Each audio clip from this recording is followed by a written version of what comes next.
Arteta! What a strike! What a screamer! And a fantastic goal! Arsenal back in it! And here's Limpar, lines it up, finds the net.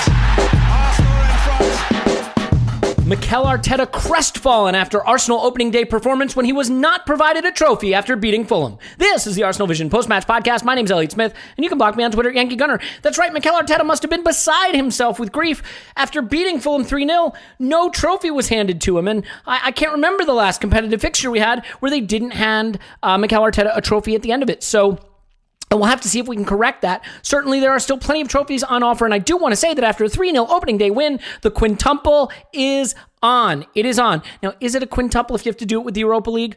I'll allow it. Here to allow it with me is Clive. You can find him on Twitter at ClivePAFC. Hello, Clive. Hello. And with me is Tim. You can find him on Twitter at Roberto. Hello, Tim.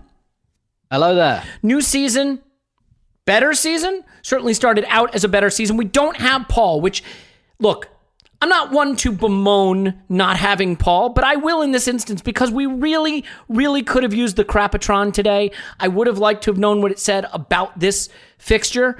But you know what? Like, we got 3 points. We got 3 goals. Oh, by the way, I don't know if you heard the news. Tottenham Hotspur lost their opening football game. So, you know, all things being equal, I'd say we'll take it. And we will address, I think because it has to be addressed, the issue of how you weigh a performance when the competition is not fantastic, like in this case. But I don't want to surface that. I think that's something we'll come to down the road. I want to celebrate the win. I want to celebrate the good performances. But first, I want to pretend none of us were pulling our hair out over the lineup. So let's do the lineup, Clive. And I know it is your favorite topic to discuss. But, you know, I think there were some things we needed to see this season. Could Arsenal be effective in the back three against smaller teams? Check. How would Willian integrate? How would these new defenders integrate? No David Luiz, so he picks Gabriel, which was a huge call. Center of the back four. Holding gets a start. El Neni gets a start. Willian gets a start. Lacazette gets a start. A lot of choices that I think people might not have predicted. Maybe Saka would have been a expected pick over Maitland-Niles against easier competition. But Arteta's proven he's nothing if not democratic. Left the guy in who has earned his place. So both in terms of your expectations for this lineup and in terms of your reaction to it upon kind of letting it roll around in your head before the result in the performance, how do you feel about what he did? Yeah, I watched this game sort of only today. I didn't watch it live, but I did see the lineup obviously come in. I listened to the game rather than watch it live. So I didn't have that emotional connection that you have when you're a bit nervous when you're watching your first game of the season. So lineup-wise, I thought Gabriel was the interesting one. I thought Saliba would play. I thought Holden would be in the middle and Saliba on the right-hand side.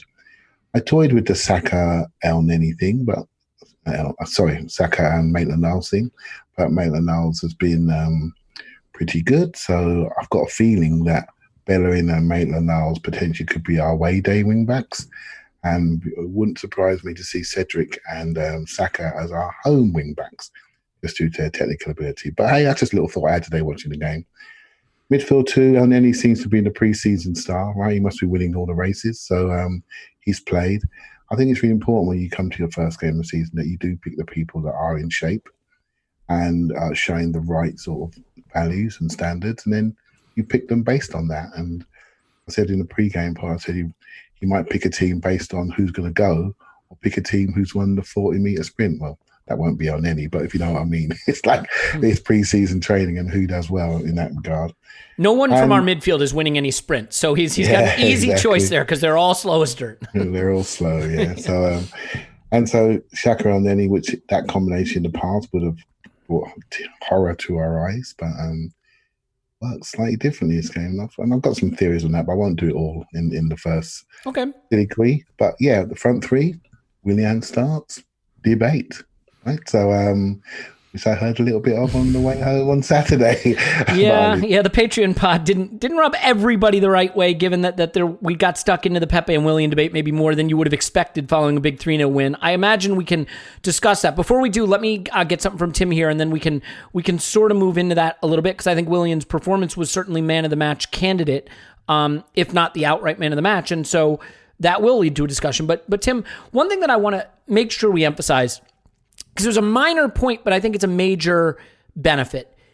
one of the first things that happens in this game is a Gabriel Leno mix-up. I think you'd put it on Gabriel more than Leno, probably. I mean, you could sort of interpret as you will, but it's the back pass that goes awry, and if they round the keeper there and get the first goal, there's going to be a lot of panic, a lot of negative instant reaction, and of course, immediately you've got Leno's first job, getting the job back, letting a goal and picking it out of the back of his net. Martinez basically off to, it looks like Villa for 20 million pounds.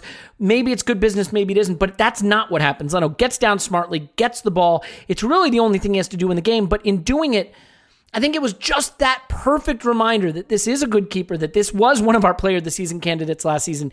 Maybe it calms the nerves of Gabriel because he's not immediately punished for the mistake. It calms the nerves of the keeper getting back between the sticks. It helps take all that tension away from the debate about should we be letting Martinez go.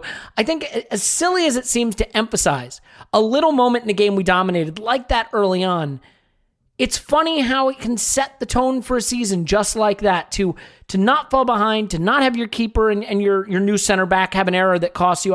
Do you think I'm going a little too big on that, or do you think that was perfect for us from a narrative and emotional standpoint to have that moment happen the way it did?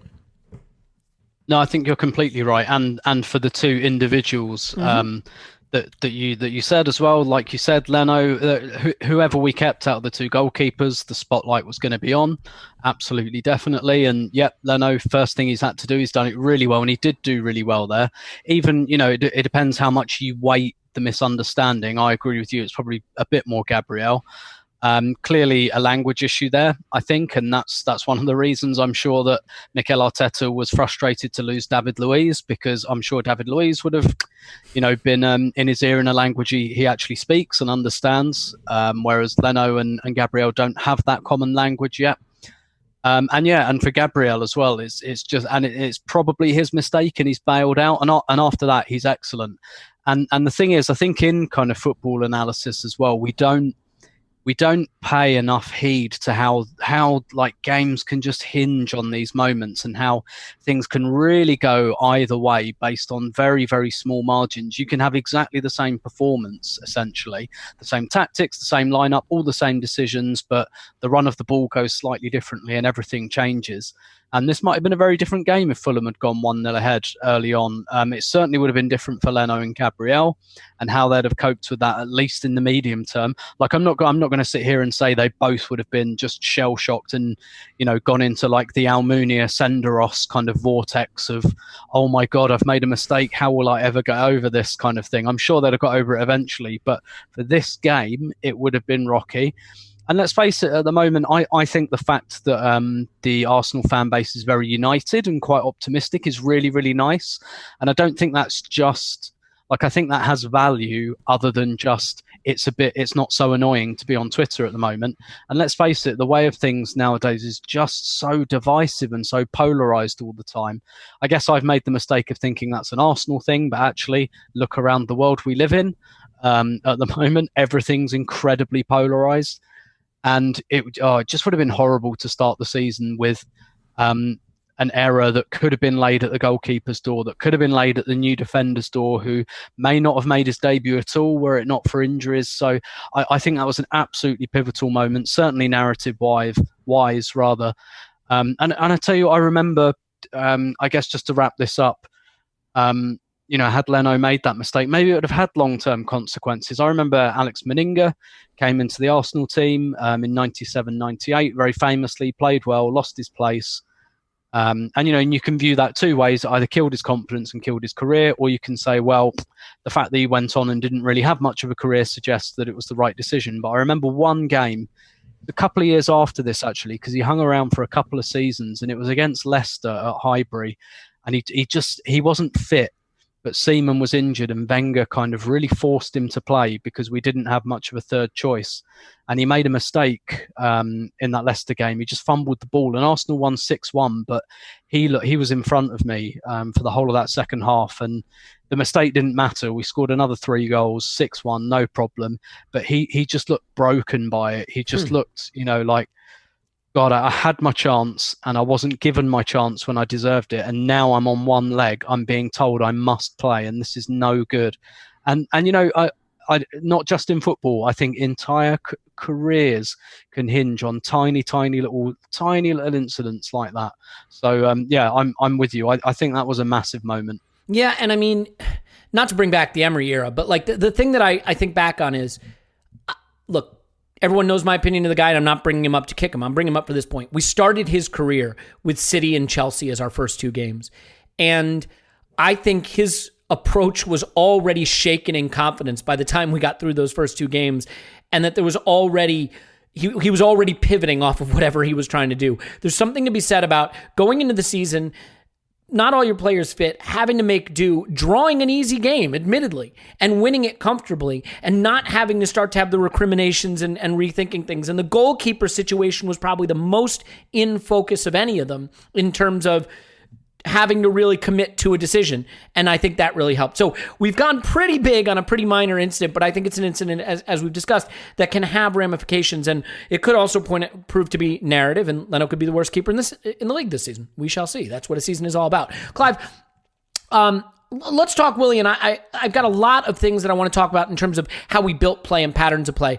But Willian, I mean, theoretically could have been credited with 3 assists. I guess he's credited with just the 2, right? Because the Lacazette goal is also a Willian touch that the keeper smartly blocks out, and then Lacazette taps it in. But when you look at that goal, look where Willian is. He's dead center penalty box, deep in the penalty box. He's taking up a position that maybe isn't a position Pepe always gets into. And one thing that I'm curious about is how you felt he played the position either similarly or differently. Pepe over the last few games has been excellent. And one of the things that I think informed that improvement was his freedom to come inside more, to start getting more central, to play almost like an 8 in attack rather than having the chalk on his boots. Willian took that even to another level, I thought, and was able to have a little more freedom in central spaces. So was that a big part of his performance for you, this evolution of that right wing role that let him drift inside, choose the space he wanted to occupy? How do you think Willian wound up having such an important and impressive debut, apart from just being a nice, tidy player?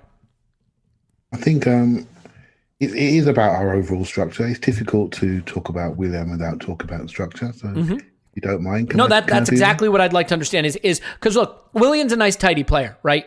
But like, I think that the structure influenced why he was able to be important in this game. And I think it also tells us something about what we may get from Pepe down the road too. So that's why I think structure is really the critical piece of this.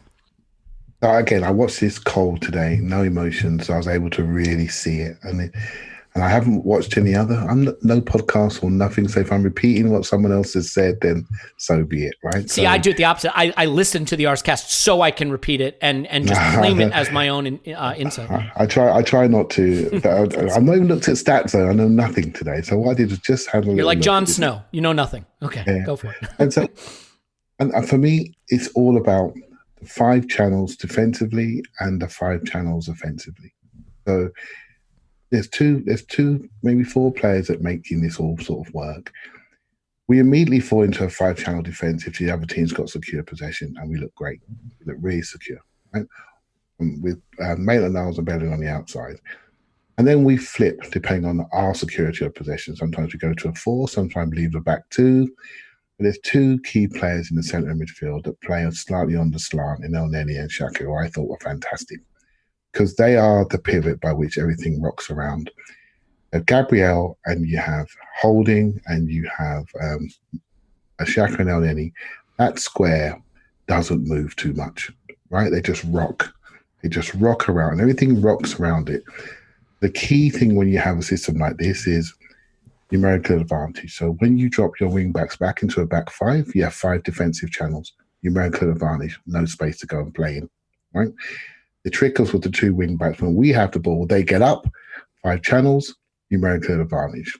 Runners coming from everywhere. The key thing is having that numerical advantage inside and outside. So your wing backs can run inside or outside, doesn't matter. Play what you feel. The term I'm using at the moment with my own team is the art of the possible. See what you see. If one lane's covered, choose another one. Doesn't matter. If it's inside or out, it doesn't matter. We'll cover you. If you break, the art of the possible is inside, we'll take it. Don't worry if you're a wing back and you should go on the outside. Doesn't matter. If you're a centre back and you feel there's space on the outside, Go get it. Or if you want to juggle the ball 4 times while rampaging through midfield, go for it. Yeah, don't worry about your receding hairline. Go for it. Go for it. Art of the possible. Make something happen. So we spoke about creativity a lot last year. But actually, we've replaced creativity with creative movement, intelligent movement. And I think that leads to Willian, who I thought played that game at 50%.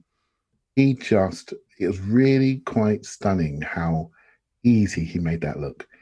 Just by coming inside, seeing your boots, knocking it off, getting it back, popping it to a runner, jog forward 5 yards. If I don't know where to go, I'll tell you where I'll go. I'll go to the centre of the box because something might happen in there. Nothing's going to happen standing out on the touchline. You see what I mean? And the positions he put himself in to make things happen for the team was excellent. He played like a true number 10 playing off the right, just by his smart, intelligent, mature positions he took up. And I thought he was really good. I thought Gabriel was man of the match, clearly, for me, because of where he's come from, his first game. So that's the player for me. I thought Willian was at 50%. Seriously. I just thought he was okay. He wasn't spectacular. He was just clean and precise, and he made good decisions, and he executed. You know what it reminded me of a little bit, Clive? It reminded me of a souped-up, more professional version of why Nelson was getting picked early on by Arteta. Because unlike a Pepe, he went to the right spots, he made the right passes, he released it on time, everything was just clean and on time. That's not a knock on Pepe, by the way. It's just to say that, Willian, I agree with you, he wasn't flair or flash. He was clean and well executed. I heard his man of the match. I was looking around, watching his game, waiting for something. I thought, oh, mate, you're messing around with this. You're just having fun at Fulham. You always win at Fulham. What's the big deal? We go to Fulham, we win. What's the big deal? My game's later in the year. Let's knock off 70 minutes in this game, put my tracksuit on and go and get me win bonus. It was that easy for him. It really was. But when Pepe came on, I thought Pepe was nice. He was neat.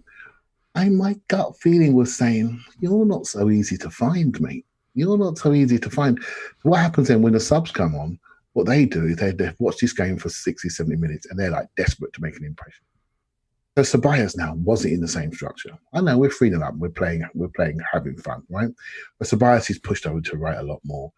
Pepe then is squeezed over to the right a little bit more. Bellerin stops making runs. I know the game's over, but for me, it was the most disciplined yet undisciplined running game for the moments that mattered, all pinned around that middle block. And then Xhaka, Holding, Gabriel, everything else just moved. You can't see my hands for those not on the video. Just rocked around, darted in, flooding boxes, flooding their box, and flooding back and protecting your box. And I thought there's some sustainable principles what we saw in that game that will go forward to any game we want to play, which are beyond the system. It's how we defend our 5 channels defensively and how we fill them offensively. Wing backs massively key with a double pivot beat.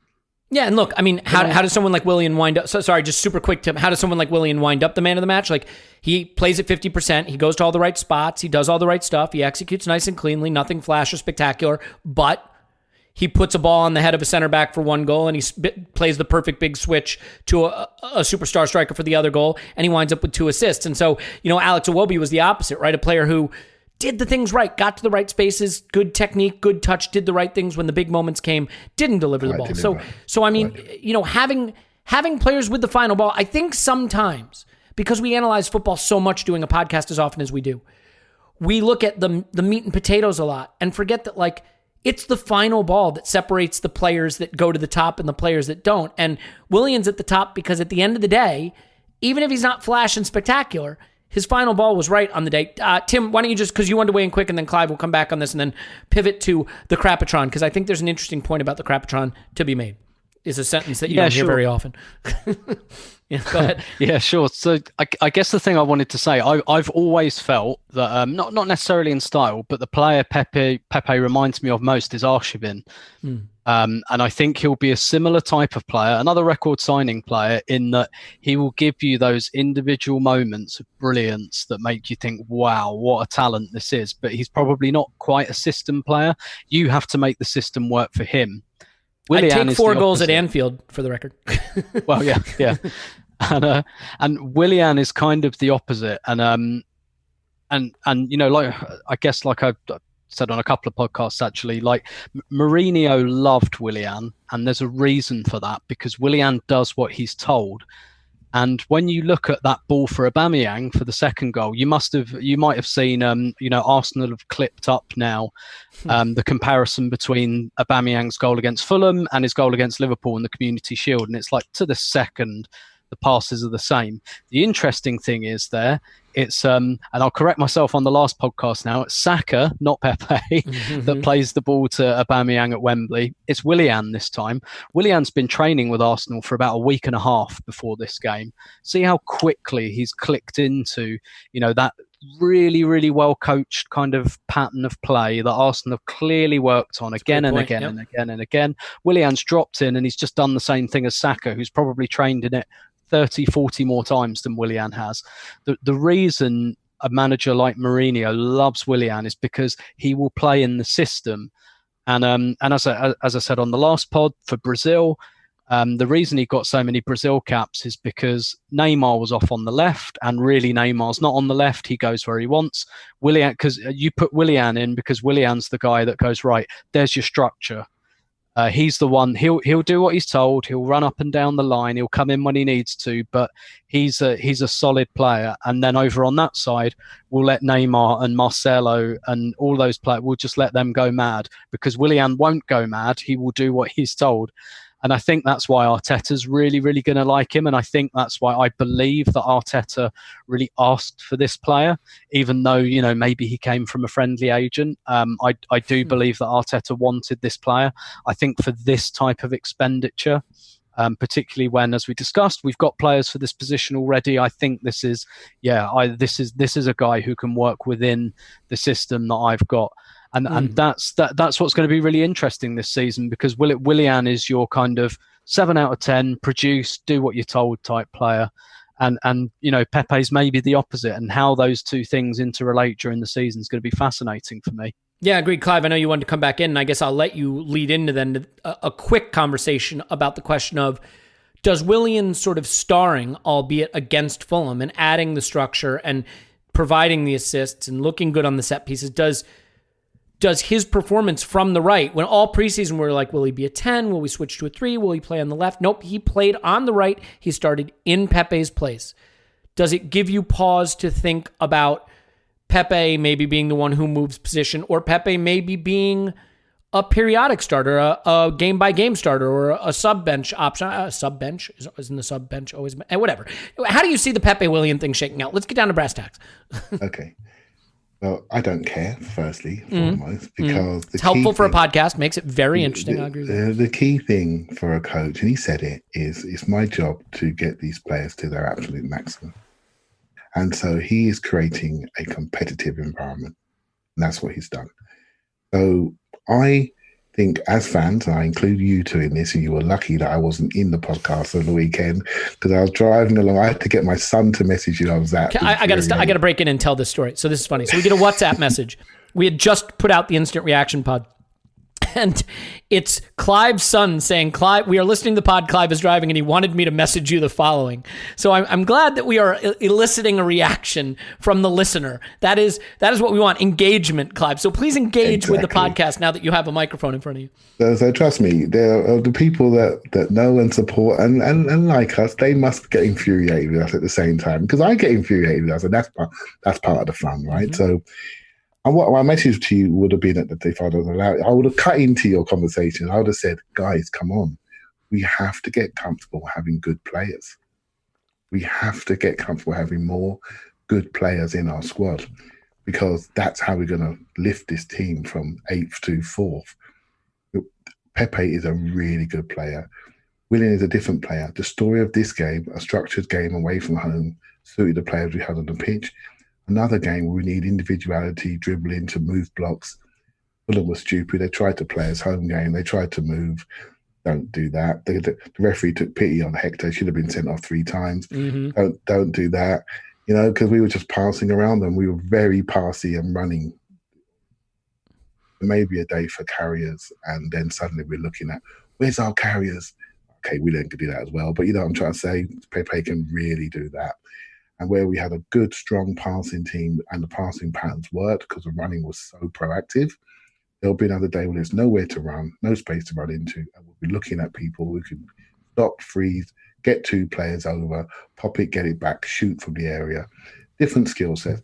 We've got to get comfortable having good players, having many good players. And when we have 2 good players that are similar, we shouldn't be saying, we need to sell one, we need to sell one. No, bollocks. We need to keep them because we've got 15 points to find. We need to keep them. We've got 15 points to find because we all want to be in the Champions League. And if Willian makes Pepe come out of his shell a little bit, then great. You need to come out of your shell because you're a really good player, right? So, and if he makes Saka accelerate his development, then great. Maitland-Niles spinning around. Bellerin, he's running around. Every time he plays a bad pass, he's thinking, shit, am I going to get dropped? Because he knows he's under pressure. He's like he's never been before. You see what I mean? Yeah. So people not in this squad that can play in his position. The centre-backs, they're running around like crazy. They're hardly giving the ball away because they know what's behind. This is what we've got to get used to. Having good players. They can't all stay, but we've got to be good. We should embrace this. That's what I'm trying to say. No, you're right. Look, yeah, please jump in. I was just going to say, can I add to that? I guess maybe a question to Park is, do we just stop talking about Pepe's price now and say he's a really big part of the squad? He might not ever be worth the money, but he'll still be worth it. And maybe we just park that. But I guess the other thing, not to relitigate like the Patreon pod. Please like, relitigate. Litigate away. I used to be a litigator. No. I'm going off that now Right, because I actually had, I was speaking to the Arsenal women manager, Joe Montemuro, on Saturday night. They had another big win on Saturday, and the squad's gotten bigger this year for the women's team. And I asked him about a specific player. I asked him about Beth Mead, actually, and I said, I think she's gone up like half a level in these first 2 games. And you bought a player in earlier this year, Caitlin Ford, big Australian international. And I said, do you think that competition's driven her on? And he said, to be honest, you're seeing something in the games, and it's only 2 games so far. But he said, I've been seeing it in training for the last 3 months. And he said, the stimulus in training has gone up so much because we've got more players, we've got more competition. And he kind of said, I had a squad of 17, 18, maybe, with like 3-4 injuries. Now I've got a squad of 22. And he said the training sessions are so much better now because there's more people and they're all, just that 2-3% higher. And the word he used was stimulus, which I really liked. I enjoy stimulus as well. Go ahead. Yes. just do a double on that. And I only saw this a little bit today. There was the bit with Ceballos and Nketiah having a chip before the game. That's 2 competitive players that want to play, right? They want to play. They're not having it. Both on the bench, both in a bad mood about it, getting into a fight in the rondo. Yeah. By the way, there was an Instagram post later saying we're brothers, we love each other. I saw that, but they want to play. They don't. Players smell when something's good. You've heard me say that before. They can smell it. They want to be there. These players don't want to leave now, do they? Once we thought wanted to leave, they want to stay. Our score's going to be 106. They don't want to leave. They don't want to leave because they know it's good and they are busting a gut to play for this team. So as fans, we need to embrace this a little bit more. Obviously, we've got to balance the books because we want more new twinkly toys. However, let's embrace the fact we've got good players and they're going to drive each other on to a new level. And if anything, I know we're debating on the podcast. I'm going to laugh at you guys, but the players have the problem, not us, the fans, as mini selectors. The players have the problem. They've got to convince the coach really quickly that I want to play. Yeah. And the way to do that is to play well, and we're going to benefit from that. Yeah, I mean, look, as fans, we have loads of different problems. But what I would say is that, so there's first of all, there's the neuroses, right? I'm neurotic. And there's that neurotic reaction of like, oh, will Pepe be upset and leave? Is this, is he not going to stay? Like we worry about things that I think are a byproduct of having become a smaller club, having become a club that has an inferiority complex. Like, we had big players on the bench back when we were the Invincibles, and we've had big players that weren't guaranteed a place years past. But that time has kind of moved on, and now we almost feel lucky, blessed to have a good player instead of seeing it the other way around, that the player's blessed to come to Arsenal. And that leads to this inferiority complex of we have to keep them happy. Don't do anything to upset them. They might leave. We might not get other players. So there is some of that. And I mean, I did say even on the Patreon pod at the end, like, Manchester City have two stars at every position. They're a big enough club that players will fight for their place. And if they don't fight, like Leroy Sané, they just go. We don't have the money for that. So I agree with everything you've said, Clive, and you've said, Tim. I think there's a reductive argument that I don't want to make forcefully, but I think is at least relevant, that if you're Edu, or if you're Vinay, or if you're the manager now, so Arteta too, if you were going back and saying we're going to smash our transfer record, and this is the reason the dollar amount we spent for him does matter. It's got nothing to do with how good he is or how important he'll be for us. But if you gave the club an opportunity to spend $72 million tomorrow, for example, and said that what you would get for the $72 million is a very exciting player who will be in and out of the squad and sort of compete for places, and that's what he'll do, I think the club would say, let's try to use those resources to something that's a little more immediately, powerfully going to take us up a level. And so, again, I'm not saying Pepe can't do it. I'm not saying he won't do it. And this is one game. Willian might wind up being the guy who comes in spots, and Pepe may be the superstar. I said on our preview pod, I think he's going supernova this season. I can see that. I think he has that talent. I'm merely saying that the reason his price matters is just because I think when you use that much of your resources on a player, what you're hoping is that player will be a first name on the team sheet type guy who changes your fortunes. And that's not to say he can't be important, but will he be that guy? That remains to be seen. And again, one game. So all of this is still to be decided. Clive, last word on this, because I want to get to all the good things that happened in this game, the playing out from the back. Hector Bellerin is a guy we got to talk about because he had a stormer. So go ahead. Last final word on the Pepe Willian debate. I think Tim was absolutely right. And what he's really saying is, because we all do it, Pepe's name always had 72 million after it. It just does, right? So I think we need to change that. And the only reason why he was 72 million because of the payment structure. And we shouldn't even care about that, but we do. We get fed all this information and it drives a narrative in our thought process and our analysis. He was the man of the match in the cup final, easy for me, right? And that was only 2 or 3 games ago. He's had a baby, he's been training a week. He's not where he should be. There are many players post-lockdown and post-COVID situations are not where they're going to be. I mean, I saw the Spurs players waddling around that pitch yesterday in a skin-tight wetsuits because they were too fat. They're not ready to play, right? Marino's talking about it, right? So that's not normal because this is not a normal year. That remark. It's a very difficult preseason to manage. And this is why I really praised Arteta in my thought process because he put out a team that was ready. Yeah. He didn't care about the names on the back of their shirt. You guys are ready to play. Then I tell you what, this team will win, and that's what he did. And I thought he was. Yeah. And again, this will all be settled in time. And I think just because Tim made the point, let's take the 72 million away from Pepe's name for now and just move on from that. I don't think that number has anything to do with who he is as a player. I think that number has something to do with evaluating our squad building. I mean, another good example is Cedric wasn't even in the team, right? Didn't even make the bench. Now, again, could be a fitness issue, could be something else. It's just, as we start, I think we're all kind of curious, right? Because we had Gazidis and he made mistakes, and we had Raul and he made mistakes, and those guys are gone and the structure has changed. So we're all sort of looking for signs that the club gets it now and they're smart and they're getting smarter. We're building our confidence, aren't we? We're building our confidence. And evaluating like what the going forward structure is going to be. And I'm really excited about it and ready to embrace it. Let's embrace this game, though, because there's more to get to than the meta conversation. And one thing, Tim, that I do want to make sure we touch on is Hector Bellerin. As we've just had a conversation about a player where we're jumping to conclusions, or let me say I am jumping to conclusions and everyone is talking me down from doing said conclusions, I think there were a lot of people that were ready to put Hector in his grave and sell him off coming back from an 18-month injury. Now, you could still make the argument that Hector should be moved on to raise the funds to pay for something else, separate argument, but I think we're seeing him come back now to something like what we think of him as a player. Again, we will get to the caveats of how we look at the Fulham game in the context of their quality or lack thereof. But, you look at Maitland-Niles and you look at what he's really good at, and you can see why he's the perfect guy for City, for Liverpool, for Chelsea.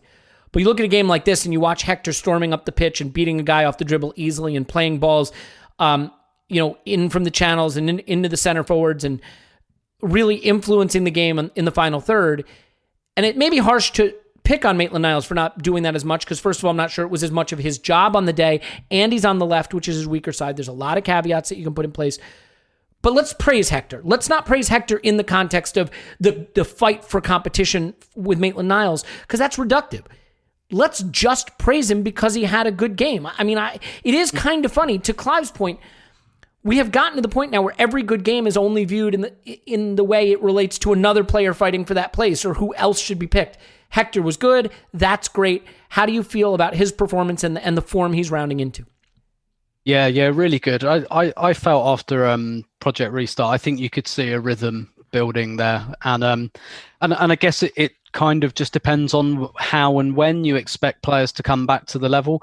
It takes a while, it really does, and I do think maybe there's an extent to which we all misunderstand, because we probably give players like a few games off the back of a bad injury, and we go, okay, right, match fitness is there now, but like. And maybe their match fitness in terms of their ability to run for 90 minutes or survive 90 minutes is there.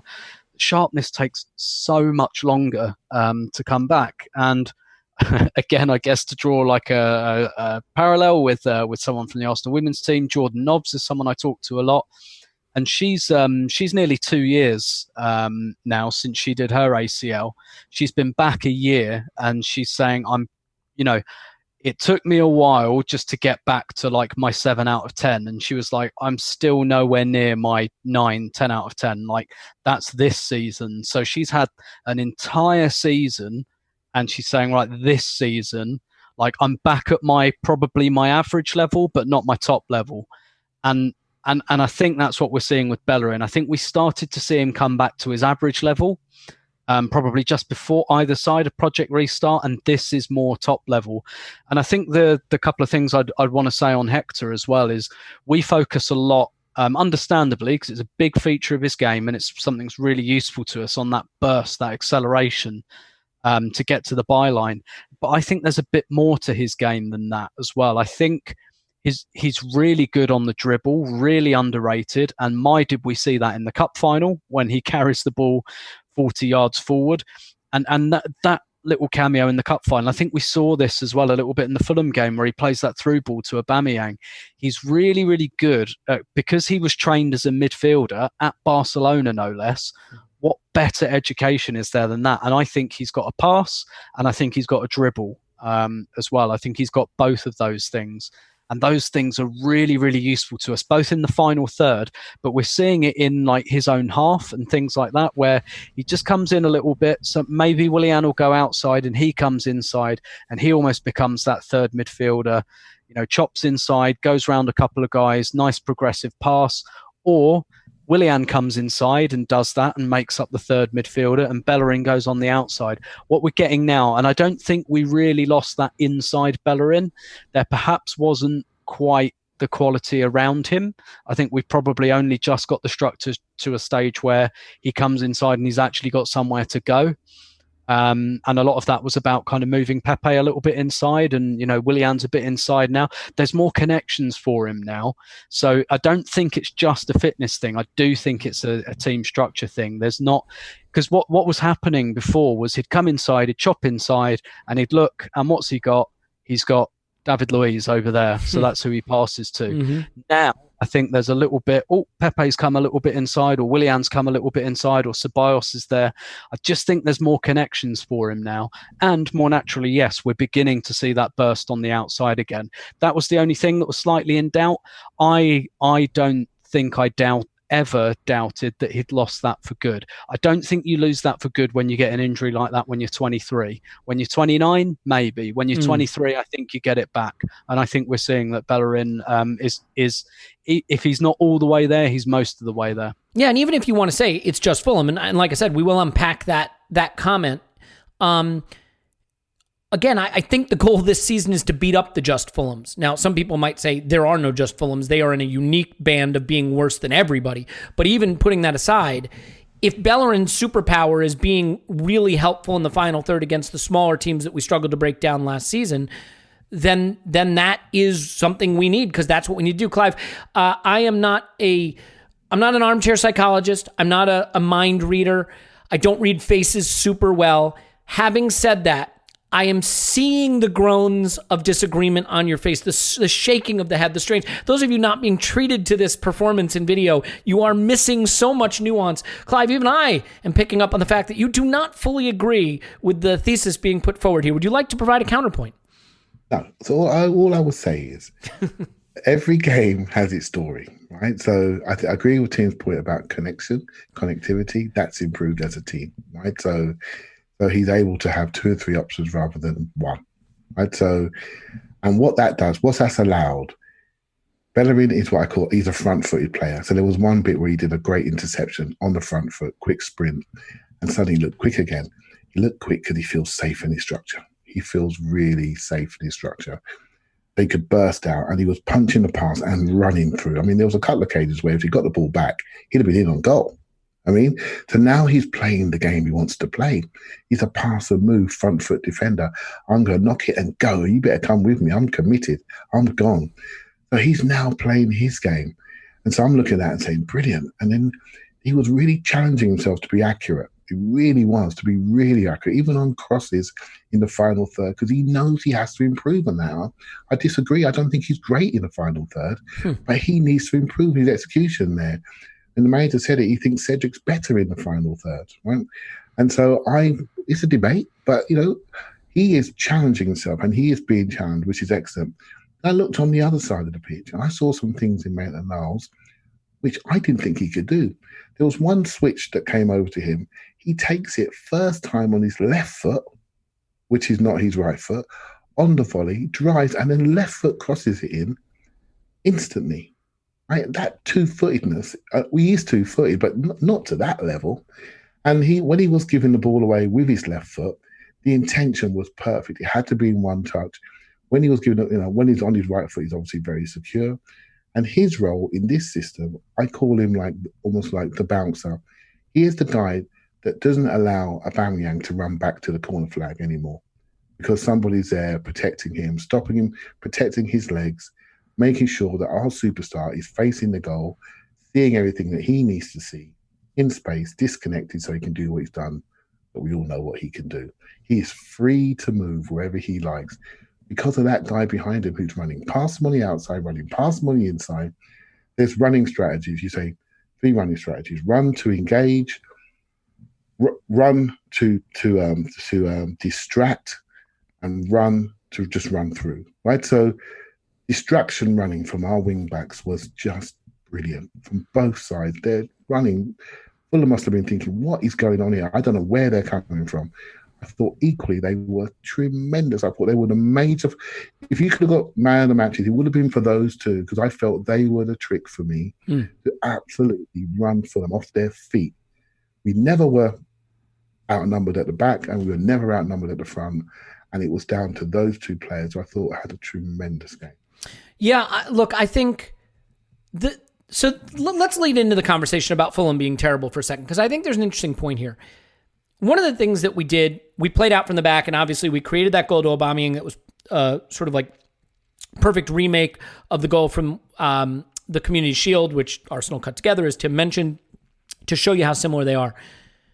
We obviously have a clear idea of I think our plan A for creating chances is to play out from the back, draw them in, and then go and create transition opportunities and be attacking on the transition by drawing the opposition in, big switches, right? Funneling them down the wings, big switches, that kind of thing. Look, I believe that the key to us having a top 4 chance this season is beating up on the small teams. Look, we just beat Liverpool twice, City and Chelsea on route to winning the Cup, winning the Charity Shield, fine. And in some of those games, maybe we weren't, the better team, but we've shown we can play with those teams. As Arsene Wenger showed for many years, you don't even have to be good against the big teams to make top 4 if you can beat up the small teams. And last season, we didn't do that. Tim, you posted the relevant statistic on Twitter. We have now matched last season's total for points away to the bottom 4, just by winning 1 game away. So don't tell me it doesn't matter that we beat a shitty team, because if that didn't matter, then last season it shouldn't have mattered and we didn't do it. So here's the question for you, Tim. How much does it matter that Fulham are terrible, and maybe historically terrible? By metrics, they were a mid-table championship side that came up. That doesn't happen very often. Some people think they could be in the category of Derby County bad this season. My argument is, last season, did we ever look like we could control a game, keep a team at bay, and win comfortably, even against bad teams, regardless of how bad they were? I will say this, from the Stats Bomb season preview article, last season, when playing with the lead, we were relegation quality. We conceded more chances and created fewer than virtually anyone playing with a lead. In this game, we took the lead, we got a second, we stayed on them, we killed their will, and you could see them quit. And Clive referenced it. When the subs came on, it was all having fun and the game was over. There weren't a lot of games like that last season. You know, you can say, well, we beat Fulham 5-1 just a couple seasons ago. They outshot us 21-9 in that game, and it was level at halftime. This was a game we controlled start to finish, and we did it in a back three, and we did it with a style that we used against big teams, and that's encouraging to me. So I will ask you, is it Fulham's piss-poor level that allowed us to play well in a system we haven't seen succeed against small teams? Or is there a ray of light here that suggests this system, even against the weaker teams, can be used effectively to create chances, dominate games, and win the games we weren't winning last season? Yeah, I think huge ray of light. Personally, looking at how we'd played against other teams, for all the reasons you mentioned, because we'd not been doing it. I guess the comparison I'd look at from last season, the two Norwich games. If we're talking about Fulham potentially being bottom of the league, and I think they might be, then Norwich are your equivalent from last season. Bottom of the league, relegated with 4 games to go. We're saying that Fulham, obviously this is an early conclusion, and I'll go into that in a little bit about why that might be the case, but away in, December the 1st, when admittedly Norwich were much better at this stage and they kind of fell apart at the end. So I don't think it's an entirely fair comparison. Drew 2-2 away at Norwich. They took the game to us.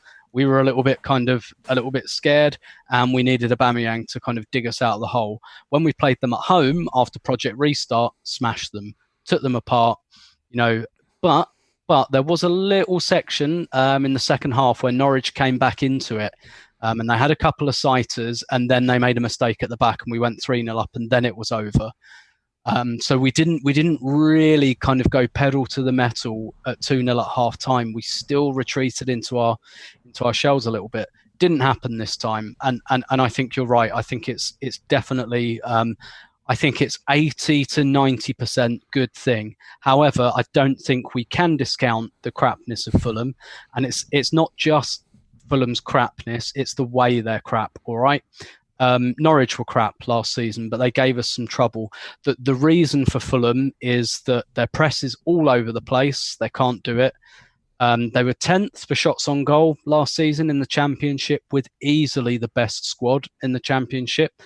They play really boring kind of football from the early 2000s, 4-2-3-1 horseshoe football that a lot of their fans really, really don't like. And a lot of Fulham fans will just tell you that they use Mitrovic as a bit of a cheat code because he is miles above the level of the Championship as a striker.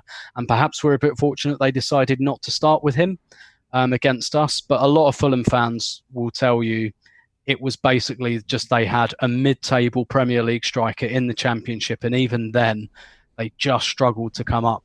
And there are some Fulham fans I've spoken to who've said the smart thing to have done would have been to sack Scott Parker, even though he got them promoted, and just say, okay, you did this bit. Sorry, we don't trust you with the next bit. We're going to get someone else in. He's a world-class idiot. Just by the way, if you listen to him talk, he's a world-class idiot. Yeah, and like the way they played was all over the place.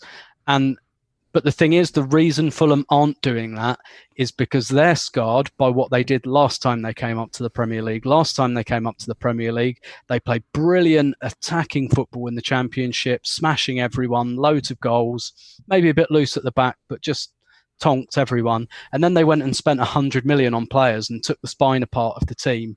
And it completely backfired. They went through 3 managers and they were relegated easily. And what they're thinking, I think, is they don't want to repeat that mistake, which is why they've not signed many players. They've stuck with the manager. And I think as long as they do that, I think they have a neurosis about not repeating what they did last time. And in doing that, they're just going to make a different mistake with the same outcome this time. So I think we caught Fulham at a good time because I think Scott Parker might not be there the next time we play them. There's a fine line between being a sharp dresser and trying too hard. Like Arteta looked fantastic, just looked the part. Sharp sweater, nice slack, whatever it was, like dark jean or something. Just a good, sharp-looking guy ready for the occasion. Scotty Parker looked like the first-year accountancy trainee, or like the first-year attorney at the law firm who like really wants to impress a little too much, but like. Everyone's like, hey, it's casual Friday. What are you doing, bozo? He's a world-class moron. But Clive, in terms of like the way this matters, one thing that I think is weird about us, when I think of big club beating up small club, I think 80% possession, having the ball in their final third the whole time, pushing them back, the small club sitting in two banks of 5 in front of their keeper, packed into their box, saving shots, trying manfully to just keep the big club in front of them. And that's not how we do it. We don't have long passing plays. We don't have the 22 pass moves in the attacking third. Granted, we do because they start in our defensive third, ironically. We don't push them back territorially in that traditional way. So this worked against Fulham. And one of the things I think Fulham did that was kind of naive is they pressed us. When we passed it out of the back, they were willing to play the role of the punching bag. They were going, okay, we'll come up and press you. And like that gave us the space to play around them and cause them all kinds of problems. So do you think that other clubs, if they sit off us, will create a problem that we haven't solved yet, which is how to have that deep possession for long periods of time and create chances that way? Or do you think that this approach can work against other small clubs, that this back-to-front play, creating transition opportunities by sucking in the opposition is something we can do regularly in these kinds of games? I'm not sure on it, to be honest, but I do think the depth. Can you be more decisive than that, please? the depth by which we play. Some of our favourite recent moments have been caused by depth, my back to front depth, and that allows us to play our patterns, our zigzag patterns, the switches, etc. They've been our happiest moments. I think Brighton was an anomaly. I think we should have won the game. We're just a bit sloppy from us. I think some lessons have been learned since that day, and certain players have not played the game since. And then we have Aston Villa. Now, Aston Villa's in my mind, and it's not left my mind. I'm not sure if I saw the Aston Villa X factor, how to beat that team, the way they played with 6 at the back in a line. But I think we will be working on that. I do like the ingenuity. I do like the creative running. I think the aggressive running, the running through, I think that's key. When you've got a team that's sitting there a little bit, once you do push them back, you must move them. And I thought there was good intention from the wing-backs, from Aubameyang, from people to run into space, to run into the dangerous areas and make them defend. I thought that was encouraging. I think sometimes with the smaller teams, we play around them. We allow them to set their feet. We allow them to feel their distances. We allow them to be comfortable and head it out of the box. But we didn't allow them. We're moving the ball quickly, quick free kicks. Let's go. Let's overlap, underlap. Let's move them until the end they broke. Right? So because they're too tired to keep the ball, they're giving it back to us, and we're just wave after wave after wave because we've moved them. We physically challenged them. We pressed them. The service forward is poor. We get the ball in the halfway line, then we go again, and we overlap again, and we run around again. I thought we looked really fit. We looked really prepared. So we did it with creative running rather than creativity. And I think that's the key thing. There will be a game for creativity when the running space isn't there. And I think that's the players. We may need to sign one. And maybe one was sitting on the bench, but it's all right. It's okay. Willian was very encouraging with his intelligence. Aubameyang is just like, my God, he's improving. Isn't it wild we don't talk about him, right? I mean, we've gotten to the point where he scores another beautiful curled Henry-esque finish, and it's just expected now. We don't even need to talk about it. I know you worry about him falling for Cliff Tom Brady style, but Tom Brady's still playing last time I looked, right? And he's 40, 41. And Aubameyang, I was saying for a while now, I think he's improving. I absolutely think his efficiency is going through the roof. Every time he doesn't score, I'm disappointed. I never felt that before when he first arrived, because everything he does looks so calm and assured and precise. He looks really, really good, not even close to any sort of grading. So he's good. And now Lacazette's busting a gut even more now as well, because suddenly we're looking at him and thinking, well, he's got Eddie and Ketty firing on the bench, waiting to get on. Under 21, going to be record goal scorer soon. And Lacazette saying, I've got to keep this guy at bay. I better start moving. I better start running. Do you see what I mean? And suddenly he looks fitter. We spoke last season, didn't we, Tim, about Lacazette's lack of fitness. We tried to give him a break and say he got an injury. Mate, start running, mate. Start running, because people around you are running. You need to, otherwise you're going to get moved. You're going to get moved, and that's how it should be. Arsenal should be a place people want to be, not where we feel grateful for them being here. Arteta's changing that from day one. Yeah. No, please weigh in. Yeah, because then I want to get to something that I think is going to fly under the radar if I forget it. So just remind me to come back to this thing that I want to get to. Yeah, sure. I just wanted to say on Lacazette, I thought it was a really good point, and the comment that I think he was saying, like in the middle of the week, I'm happy at Arsenal, and like he's one of those players we got question marks about. Do we sell? Is the interest there? We're not offering him a new contract, and I think that tells you something. But I get the feeling with him, he's not agitating for a move. He wants to earn a new contract. That's kind of what I'm thinking about. So Kolasinac has apparently said, no, I'm happy here.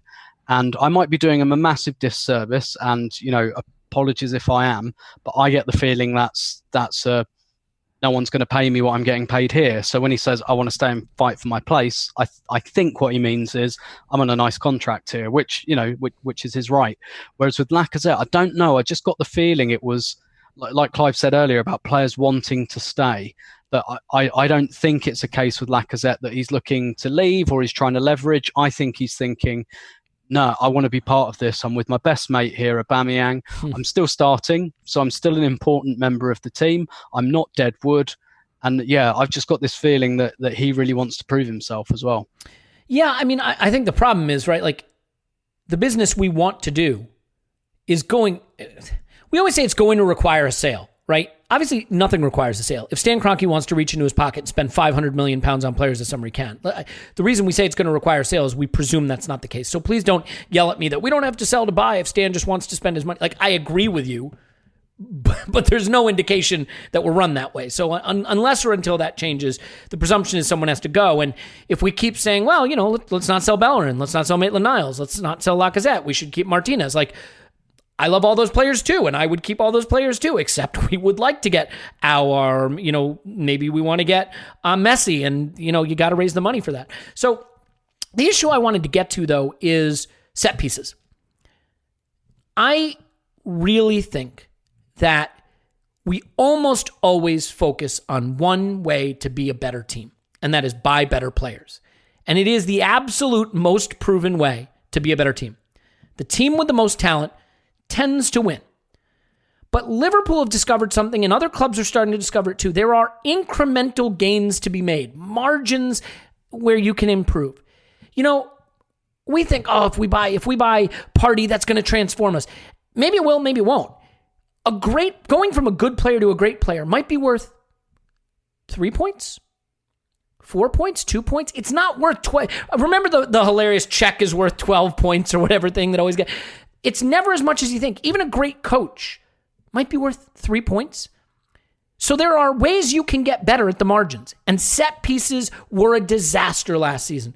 Bad at conceding, bad at scoring. We went out and get a set piece coach, and you're seeing it already. In this game, you saw improvement. The goal that Gabriel scores isn't just Willian puts it on the head of the big guy and he scores.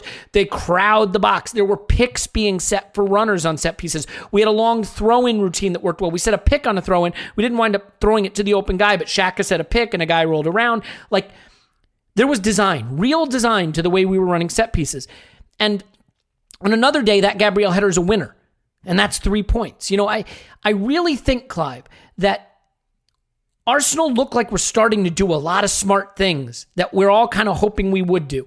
We've trimmed the fat in the scouting department, trimmed the fat at the executive level. We're starting to make some smart decisions. We got a coach in who understands the game in a way that we really like and can communicate the way we like. But now with this set piece coach, I think what we're recognizing is, hey, if you score 2 more and concede 1 less, that could be 4 points over a season, and that could be top 4 versus Europa League. So how excited are you? And I realize I'm going over the top from one game. It's all we've got to go on.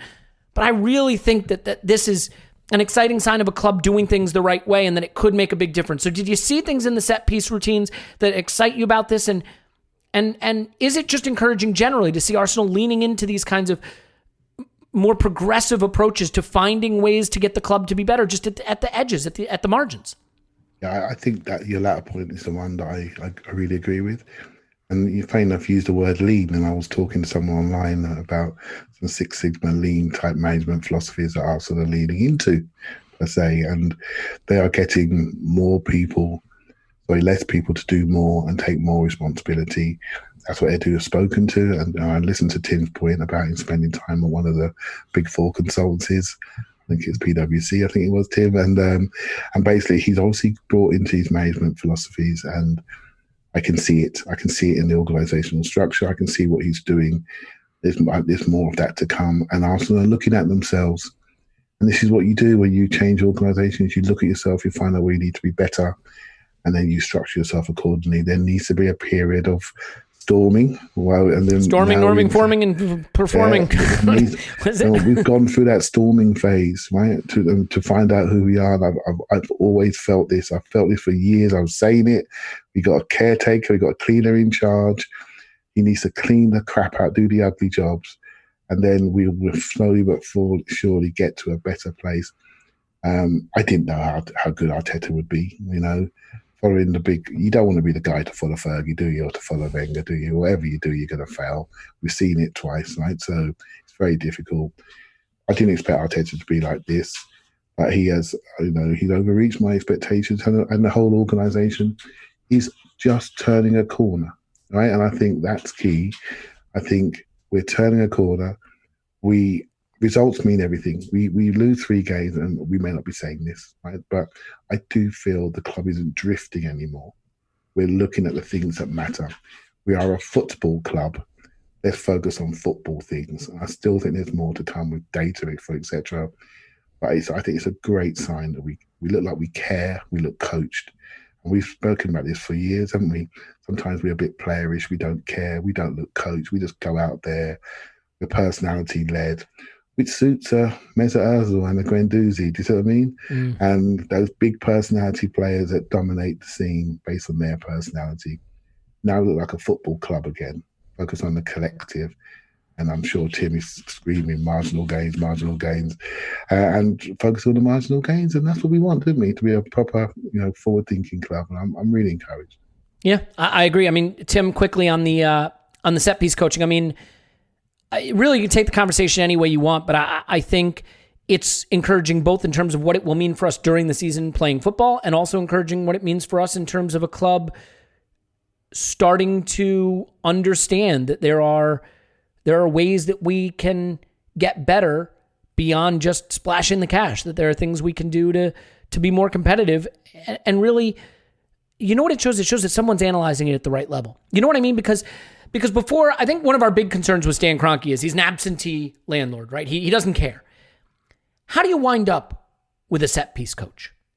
Someone's got to hire him, which means someone's got to identify that this is an area of potential marginal improvement. This is an area where Arsenal can exploit an inefficiency. This is a weakness that we can turn into a strength with a hire that isn't expensive, that can make a big difference, that can take something off the plate of the head coach and improve the team. Who makes that observation? Is it Josh Kroenke? Is it Edu? Was it Raul? Maybe it was Arteta himself.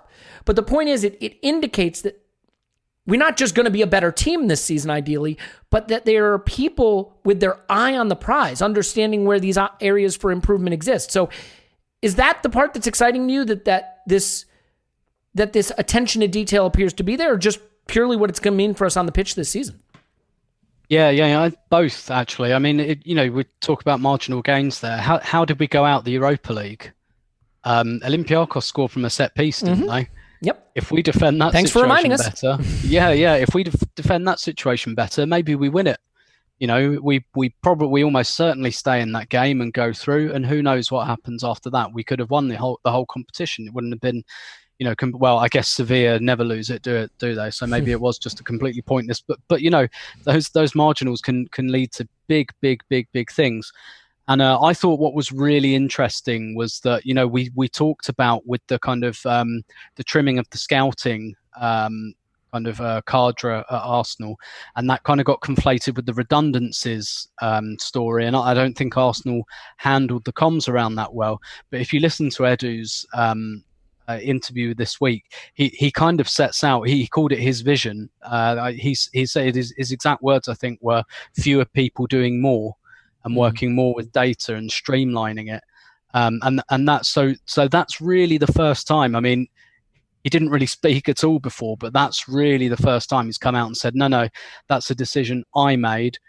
I've been here a year now. I've had a little look around, and that's one of the things I've decided. And so that this is the first time, and maybe that was deliberate all along, like regardless of what was happening with Raul Sanllehi, maybe that first year. And don't forget that he came in right at the end of pre-season last year because he was still with Brazil for Copa America.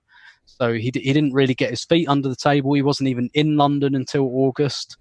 And then he had to get his family over and everything. So maybe that first year was always just the case that, okay, we're going to background you a little bit. But, he talked about being on the training ground every day. He said that from the beginning. In his opening interview, he said, I'm going to be on the training ground. That's where I feel like I need to be. I need to be in touch with the players. So maybe, the whole set piece coach thing, maybe it came from Edu, but maybe it came from the players. Maybe he said, like, and if he didn't spot it himself, maybe I'm speculating it came from a conversation. What do you guys feel you need? Where do you guys feel you need more care? And maybe one of them said, maybe a David Luiz or something said, do you know what? We need a bit more on set pieces. That's perhaps something we did have under Unai Emery and Carlos Caicedo that we've lost. And perhaps that attention to detail needs to come back. So again, I guess maybe I'm reevaluating Edu's first year in the job, and that maybe this foregrounding of him, well, a lot of it is because of the Raul Sanllehi thing, but maybe it was just always the intention that in that first year, have a little look around. You've been around other organisations, you've been with Brazil, you've been with Corinthians, who have both become high performing, trophy winning organisations while he's been there. So have a look around and see what you think. And now it's okay, right, I've had a look, and again, I'm speculating, you might be right, it might have been Arteta who did it. I tell you one thing for certain, it wasn't Josh Kroenke and it wasn't Stan Kroenke who came up with that. So yeah, I think it's fantastic. And we were 10 points off of fourth last year. That's actually sounds quite surprising, because it felt like we were much further away than that. How do we get that 10 points back? Don't lose and draw away at the bottom four. Do set pieces a bit better. There's your 10 points right there. Yeah, I mean, don't draw 14 games wherever it was, Tim. Do you know what I mean? Let me ask you a question. What would a player cost who got you 5 points in a season? Who was worth 5 extra points? 60 million? 50 million? It's a big player that moves the needle that much. That's a lot of points. It's a big player. What do you think we're paying our set piece coach? He might not even be in 5 days. Well, no, I think we know it's like a full-time coach, but like 150, Liverpool, 200 a year. Yeah. Like Liverpool employed that the throw-in coach guy. He's only there 2 days a week. Yeah. It's just like, okay, we'll do 2 sessions a week on this. If you're trying to stretch resources and you're saying, how can I get back in the top 4? Buying 70 million pound players is the most surefire way. I don't deny it.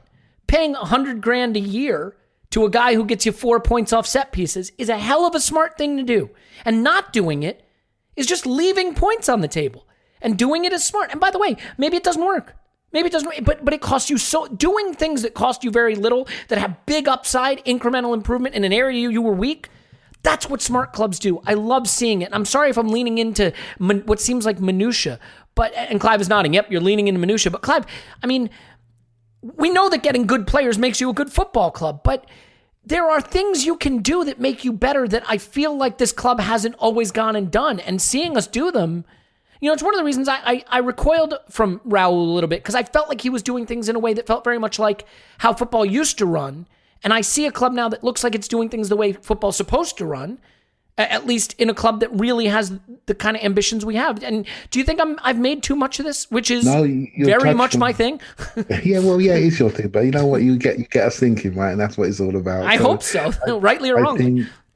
I think, 3-4 weeks ago, we were bemoaning the club for making a few redundancies, 55 redundancies, and potentially the pay cuts issue, and and then you have to. I said at the time, I said, look, change is really difficult. It's not good, right? I felt as a club we became too bloated. You've heard me say before that we spent too much time in the Diamond Club drinking Sancerre, congratulating ourselves on the new stadium and our increased revenues. I'm going to stop you. I have not spent enough time doing that. So if someone would like to invite me to do that, I am available. Drinking our Sancerre, my favourite white wine, in the Diamond Club, patting ourselves on the back, saying, look at this beautiful stadium, and giving contracts to people we should have sold. Right? That's what we've been doing for a few years.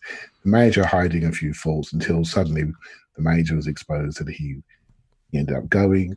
We zigzagged to a new guy, completely different philosophy. We created new layers and structure, and now we're back into something that we recognise, where we feel more comfortable with, the model that we feel. And I was always okay with all of it because it is the change cycle. But now I'm encouraged because it feels a little bit more clear and transparent, right? And I just want to see us focus on being a football club again, not an investment vehicle. That's where we felt like we've been. And when we are in that lean way, operating at the right cost base on the non-playing staff and the playing staff, it's at that point, this is my belief, right?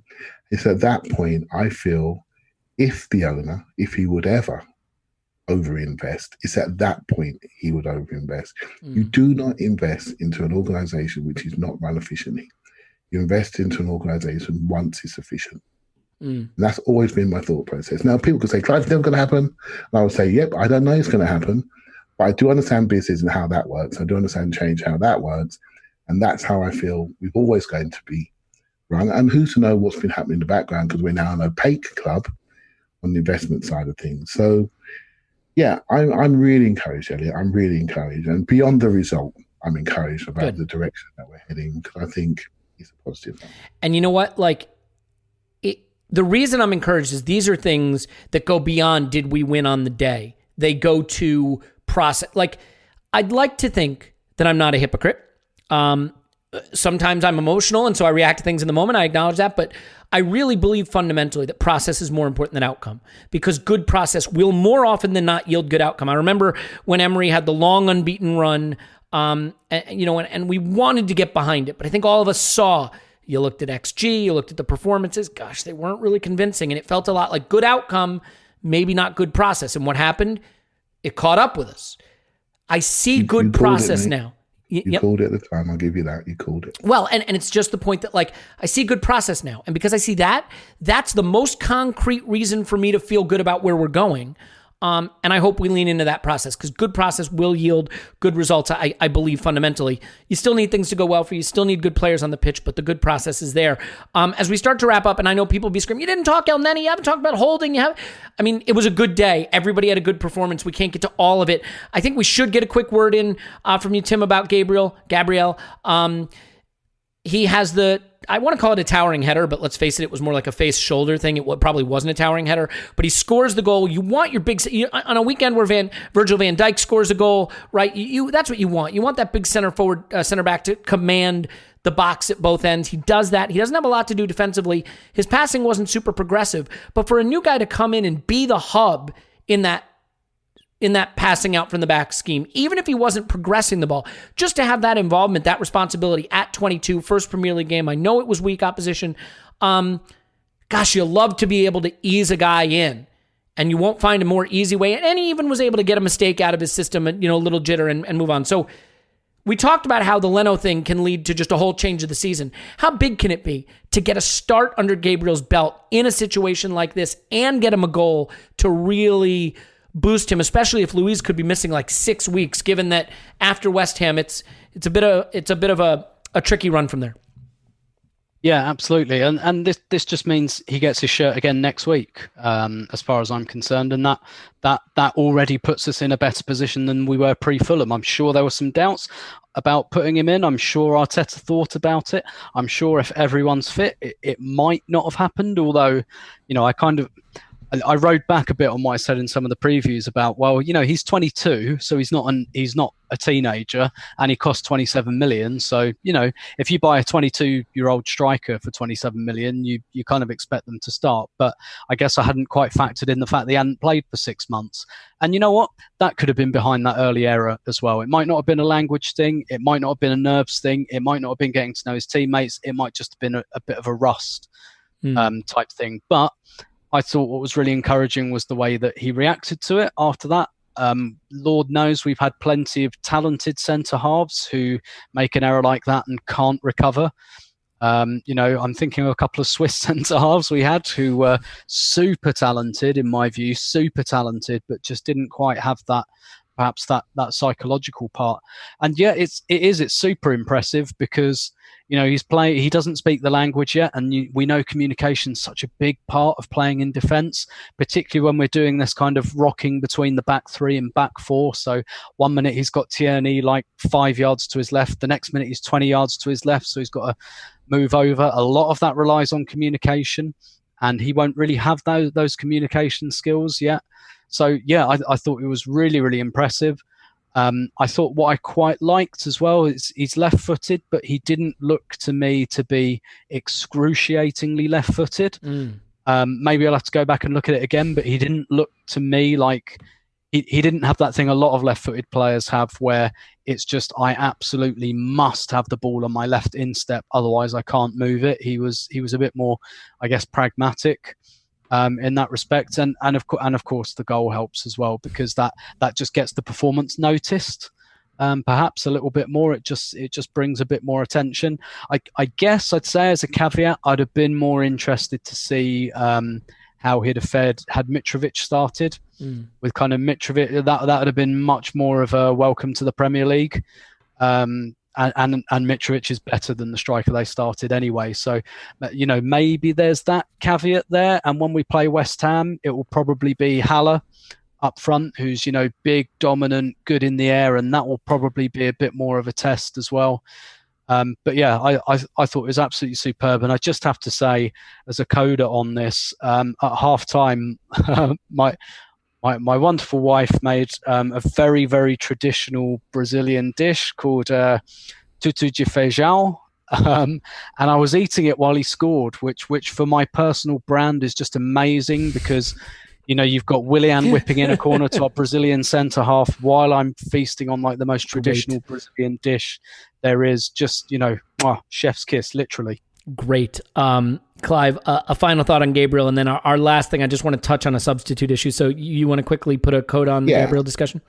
I'm huge. I've been saying for quite a while that your centre backs. I used to play centre midfield when I played. I used to turn around and hope that the centre backs were bigger and faster than me. That's all I ever wanted. Until I see that, I'm never been happy. When I turn around and see 5'10" centre halves that can't run, centre halves that just can't look after their opponent, I'm sorry, I'm never going to be happy. The encouraging thing about Gabriel and Saliba is they look like they are born for the position. They have the skill sets on the ball and they have the physicality. And it's almost like when I was a kid, I used to run into mum and dad's wardrobe full of coats. When you run into Gabriel, it's like running into a wardrobe full of coats. You just run into him, he just envelops you. It's over, right? One-on-one contact, he's not being moved. These are the simple things. And you spoke about Mitrovic, Tim. And did you notice who Mitrovic stood on? He didn't stand on Gabriel, mate. He went and stood on Bellerin. Players are not stupid. They know what they're looking at. The players, I always say this, but guys, trust me, players tell you about you. They tell you about you. No one's going near him. Van Dijk is only just being pressed in the last few weeks.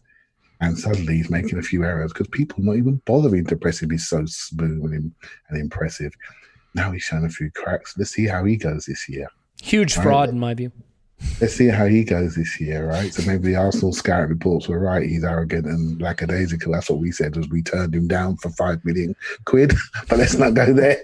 But I'm hugely encouraged by the raw skill sets of both Gabriel and Saliba. Perfect for us. Yeah. And I mean, look, it's interesting because we didn't see him do a lot of defending, but you can only judge what you saw. And I mean, if nothing else, it's just great to get a start under his belt in that kind of situation. So as a final thought, I just want to talk subs, and it struck me, granted, a game where we didn't need to change the game or rescue the game, but you look on the subs bench and suddenly you're not talking about Willock and Nelson, you're talking about Pepe and Ceballos. You've got some real more high caliber players, and I just want to touch on Ceballos momentarily. I will make the point that I think the Premier League need to change one rule, and I'm not usually a Premier League rules needle kind of guy, but I think they should change the rule that doesn't allow us to substitute Aubameyang, because I think it's unfair. He's in his 30s now. We should be allowed to substitute Aubameyang, and apparently we're not, which I'm not aware of that rule. I mean, I don't know if you guys know when they passed that rule, but it would be cool if we were allowed to sub Aubameyang occasionally. But all kidding aside, I want to just touch on Ceballos. Clive, Ceballos came on, and there was a fire inside that man. I mean, the game was dead. I get it, and it's just Fulham. He's nutmegging guys and dragging it past people, and he looked spry and excited. He wanted to be on that pitch. He wants that position. He does not want El Neni to take his job, and I don't look. El Neni was fine. I don't think he's taking Ceballos' job, but I said on our prediction pod, he's just hitting his prime, just turned 24, was great in Project Restart. Could he go up a level now? I'm really excited to see this player have a full season. I know he's never been quite what you love to watch, but did you see a little fire in him in that sub appearance? And are you kind of are you getting on board yet? Are you on the boat? Oh, you can't deny his improvement since lockdown. You can't, right? So he's really improved. I am not as high as other people are. I watched the game. I'm not stupid. You know what I mean? He's passing the ball forward a lot more now. So so's El Neni, by the way. It tells you something. We've watched him go backwards for 2 years. Suddenly he's punching the ball forward and following his pass. So this is a coaching edict, right? So Ceballos, when he first came, was twisting and turning, going back to the centre backs, running over to go and collect it and going out to the left back. Well, cheers, mate. That's just killed Pepe on the right-hand side. He's standing there thinking, well, what about me? Right, so now that box on the right-hand side is clear. Whoever's standing there, we have a clear pattern, and it links into Bellerin, and we punch into those spaces much better. But he looks good. He's got nice feet. Yeah, he's fine. I want more speed in centre mid. I'm sorry, guys. I want more speed in centre mid. I will not change. I've wanted more speed. Well, you can have both, right? I mean, it doesn't have to be at the expense of Ceballos, though. I want more speed in centre mid, and you know what? But I like how we're playing in centre mid. I really like the structure we're offering. Whoever's there at the moment. And Ceballos came on when the game was broken, and he played a broken field game and had some fun. And it's great to see the competition off the bench. And I'm Yeah, I mean, Tim, a little bit different look, substitute bench, maybe starting to look a little more robust, a little more befitting a team of our aspirations. Am I overdoing the Ceballos substitution? And if you want, you can also weigh in on the Premier League rule preventing us from subbing Aubameyang. I mean, you don't have to. Well, we spoke about stimulus, right? And we talked about players playing for their shirts, and El Neni started, and that's a kind of, this is a guy who he certainly doesn't have a long-term future at Arsenal. He might have played his way into like another year, perhaps as Xhaka's backup in the Europa League or whatever, but he started, and we're talking about like the manager putting a lot of stock on what happens in training and building this absolute meritocracy. And it was, right, El Neni's been training, great, he's fit, he starts. And that just, and don't get me wrong, I'm sure that's just because they thought, well, Ceballos has only just come back over. El Neni's had a fuller pre-season than Ceballos, but it's just a little kind of, whoever's got the stimulus high in training, they will start. And it just creates that little bit of edge. And what are the kind of words we heard time and time again from both Ceballos and Arteta? The word they used when they were describing Ceballos' uptick in form was animal. He said he trained like an animal, and they said like during lockdown he built like his own gym at home and all of that, and during lockdown he was just mad on the weights and the treadmill and everything like that. And I don't think it was a message or anything to Ceballos, or I don't think it was, if I pick El Neni, maybe he'll maybe that will just pick him up a little bit. I think it is just like a pure democracy thing. It was, okay, El Neni and Xhaka, these guys are doing it in training, they look the fittest, they start. And a nice kind of byproduct of that is Ceballos going, oh, right, so you think those guys train better than me? That's what you're saying. You've given El Neni, even if I don't think that that's long term, you've like you've said that he's trained better than me. I'm going to show you. And I think that's great. Yeah, absolutely. And I actually spent the last few days training like an animal, slept most of the day and foraged for food the rest of the time. So there you go. Let's leave it there. West Ham coming up. Be interesting to see. He's created this democratic structure. Is he going to pick different players? Can he just stick with El Neni because we beat Fulham? Is Ceballos going to come in? We'll see. A lot of fun to go now that the squad's getting bigger, getting more interesting. And when Aouar and Partey arrive midweek, that will be an interesting selection headache for the manager as well. So Clive's on Twitter at ClivePAFC. Thanks, Clive. Thank you very much. Tim's on Twitter at Roberto. Thanks, Tim. My pleasure as always. We'll be doing more on this game for patrons in the middle of the week, as well as my my 3 brief interviews done last night, if you want to catch that as well. The video will be out for patrons shortly, but we will have the regular pod for everybody, and there'll be a second regular pod this week, even though there's no midweek football. So a little something for everybody. And as always, we love you and really appreciate you being here. So a good 3 points, a great start to the season, already 3 points and 4 goals ahead of Spurs. Can't ask for much more than that. We love you, and we will talk to you after Arsenal 10, West Ham 0.